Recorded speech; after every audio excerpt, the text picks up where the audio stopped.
Hey, how are you? Kumusta po kayo? And thanks for tuning in to another edition of Paul Presents Art. My name is Paul and I'll be your guide today. Today I brought you over to Equinox Gallery, just right here in Vancouver, which is of course built on the ancestral territories of the Musqueam, Squamish, and Tsleil-Waututh nations. And we're going to go inside the gallery to have a look at a suite of paintings by Gathie Falk, paintings that she did back in the 1960s. So I hope you can join me for the tour, and I hope you enjoy it. And let's go inside. So we just entered the gallery and are looking at the first work that greets us, just outside the exhibition space. As is customary in my videos, I'm doing an initial pan of the show, and later we'll examine each painting a bit more closely. There are about a dozen paintings in this show, but let me begin by sharing a short bio on the artist. Gathie Falk's practice meticulously transforms objects of everyday experience into extraordinary things. Working in a variety of media that includes performance art, sculpture, ceramics, painting, and drawing, she has produced works that feel surreal and dreamlike. Her practice has been aligned with the traditions of surrealism, funk, fluxus, and pop art, but the influences are rarely direct. Gathie Falk is most comfortable when her work is poised on the edge of contradictions. If you're new to the channel, please know that this channel is about art, exhibitions in contemporary, historical, and outsider art, group shows, art collections, etc. I live in Vancouver, Canada, so most of my videos will be based in that region, but I'll cover exhibitions as I travel. This is a special show of recently discovered paintings from the 1960s, a period that was transitional in the artist's life. Based on the press release, it was assumed that only about 5 paintings from this period existed. Yet, in the deepest corners of her storage, more works emerged, paintings that have never been exhibited and in some cases never even documented. So let's begin with the first painting in the show, titled The Moment, 1965, oil on masonite, 40 by 32 inches. As we go through each and every painting, you'll begin to notice a particular style.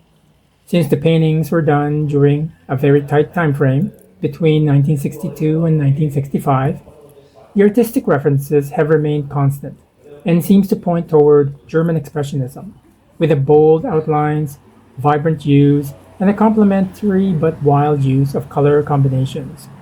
I use the word wild as an expression of vividness that symbolizes zeal and high emotion. And this wild use of color continues throughout her work in various other media. This picture seems to depict a person at the end of a dark corridor. And is that a birthday cake with candles and people looming around in the back? Might it be a surprise birthday party for someone? What do you think?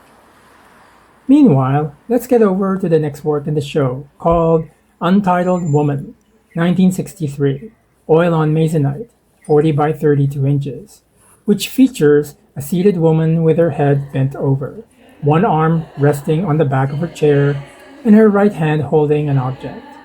And I'd like to say a few words about the artistic movements that are happening just before and around the time these paintings were done. The patterns adorning her dress and the other areas of the composition remind me of how Henri Matisse would use bold colors and patterns to decorate the background and foreground of his compositions as a strategy to heighten the expressive language of his paintings. Same is true for this and other paintings in the show. But we should also note that in conjunction with previous artistic movements, which have a way of influencing the next generation of artists, the 1960s was a pivotal time for change. Having encountered a few decades of European and American expressionism, the influence of those movements brought about artistic experimentation, eventually leading to other artistic movements, such as minimalism, fluxus, conceptual art, and others. And I'll delve into that in a bit. Meanwhile, this next work is Untitled Woman with Chair, 1962, oil on masonite, 30 by 24 inches. There are at least 2 chairs in this composition, with a standing woman, with her right hand resting on the chair's back, and another chair beside her with a tray of round objects, likely fruit in front of it. A similar style of patterning with circles and cross hatches adorning both the foreground and the background. These scenes of domesticity may seem common, but they hint at other political, social, and practical routines of the day. What artists confront in their daily lives, their routines, their realities, their concerns, their beliefs, often become the subject and content of their artistic output. I mentioned earlier that this was a pivotal time in Gathie Falk's life, and I'd like to expand on that in a little bit, after I introduce this next work, titled Woman with Flowers, 1962, oil on masonite, 30 by 24 inches. This painting continues the series of what I'd refer to as portraits. The title doesn't say whether they are friends or family, but I would assume they are part of her social circle. Getting back to my earlier train of thought, something significant happened to Gathie Falk in 1965. After a few years of teaching art at an elementary school, she decided to become a full-time artist. These paintings, in my opinion, are a witness to that transition. Whether it's a gradual decision or a sudden one, I don't know. But through the act of painting and the familiarity of her domestic sphere as subject matter, they all prefigure a change in her life. The domestic sphere continues to imbue her work with meaning, giving her agency over the content of her artistic works. Next we have The Waitress, 1965, oil on masonite, 31 by 37 inches. It could be another domestic scene, serving a meal at home, but more likely at a restaurant. It works either way. At first I thought they were children, but having noticed the pot of coffee, it's likely they're not. Her early paintings from the 1950s and 1960s were strongly influenced by German Expressionism, but I sensed a hybrid sensibility with other painterly influences. When I was at the gallery, there were two other people looking at the paintings. From their conversation, I wasn't eavesdropping, their voices echoed through. It was evident they were artists. And after speaking with them candidly about the paintings, they referenced Henri Matisse, one even showing me on her cell phone an image of a Matisse painting that had similar artistic attributes. And now for something a little different. Landscape with Telephone Poles, 1963, oil on masonite, 36 by 48 inches. An outdoor scene, likely the view from a window in her house. As with other works in the show, there's a vibrancy of color and shapes. The treatment of the painting seems to reference a hybrid style. I sense naive folk art traditions in painting, like a Maud Lewis style of a neighborly landscape. But the naivete suggested in the painting is rather accomplished, with the treatment of the house, the trees, the plants, the telephone poles, nuanced, to the point of referencing, again, German Expressionism, and specifically Ernst Ludwig Kirchner. I'll expand on that. After we move on to an interior scene, Green Table, 1963, oil on masonite, 30 by 24 inches, which, from my point of view, is a table full of plants, cacti, evergreens, on two levels. I have a similar setup in my home, a green rectangular table with succulents and orchids under artificial lights. Getting back to Kirchner and German Expressionism, the period he and the movement were active in, before and during the rise of Nazi power, was a turbulent time. And as a group of artists defying the regime through their art, it was also a dangerous time. The same can be said about Gathie Falk and the era that these paintings were made. At that time, women were often relegated to the home and the domestic life. But this was also a time of change for women, black people, gay rights, etc. For me, these paintings of domestic scenes quietly define what is obvious, taking ownership of the politics of women's rights and bringing the issue to the forefront for everyone to see. It's about the right to choose their future rather than being assigned a role or being dictated to by society. And now we have this piece titled Still Life with UBC Jug, 1962, oil on canvas, 21.5 by 31.5 inches. That continues the genre of interiors, still life, and domestic scenes. I think the UBC jug, which I assume stands for University of British Columbia, is the brown jug on the right. I think it's the only jug in the composition. Her works find their source in the events and objects of everyday life, inviting us to consider the significance of the commonplace. And now we have The Woman with Red Shoes, 1963, oil on masonite, 36 by 30 inches. This painting I find compositionally different from the others. The painting features a woman seated with her legs crossed and with her prominently red shoes.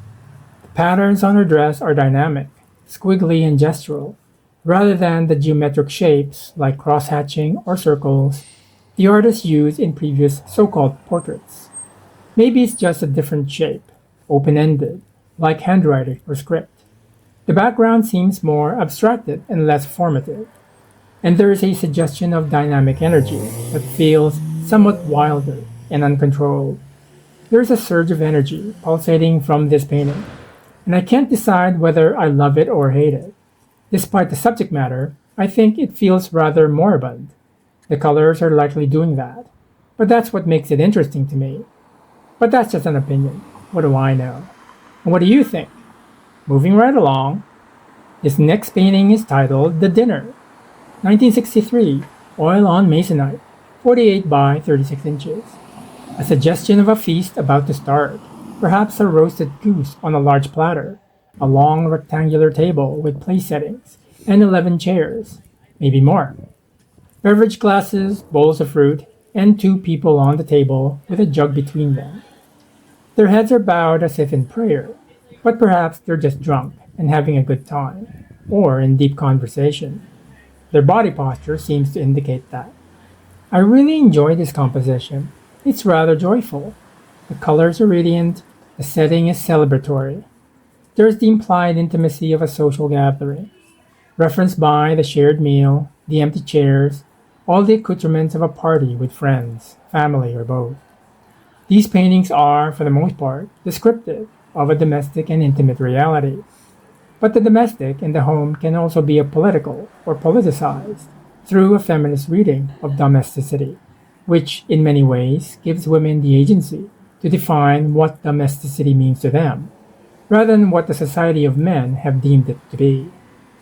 And now we're looking at Down the Street, 1963, oil on masonite, 36 by 48 inches, which has a similar feel to the painting titled Landscape with Telephone Poles we saw earlier. I sense a dichotomy in this painting, where the apparent tranquility of a quiet streetscape is countered by the vividness of the colors and the frenzied energy of the brushstrokes.